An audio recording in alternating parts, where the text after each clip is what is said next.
May bahay dati. Kahoy ito nung araw. Ngayon, sinimento. Doon niya na siya! Naku, doon niya ka na! Ang swerte mo! Ay, hindi, oy! Wala.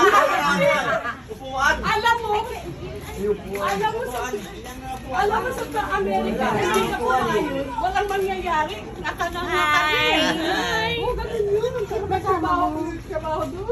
Sino kasama mo? Yung anak ko. Ay, anak mo yan? Ito lola ko. Ito yung asawa ko. Ayan yung boyfriend. Marami kong grand business eh. Ako nag-iba na. Ito raw yung Ibarra's house. Hindi ba na? Oh, binenta na pala. You please. Ito. Nag-away-away sila.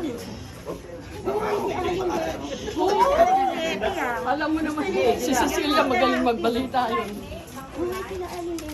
Aling Leti? Hindi yung talaga maganda. Di ba nakatira kami sa taas? Tapos sila baby sa baba. Nakatanda mo sila, ganun ako noon. Nakabungi-bungi. Ang lola ko nagpaayos sa akin. Oh, thank you. Hindi, bago ko parating pinaayos.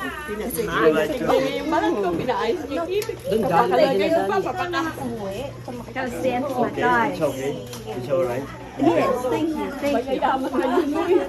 Mga mansion, mga bahay. Maano lalo sila eh.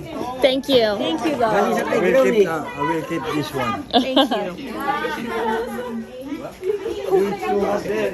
Ay, ready na kayo. Punta kayo doon sa bahay. Balik ka! Ay, ito mo mayaman ka lang pala. Ay, dati naman mayaman ko.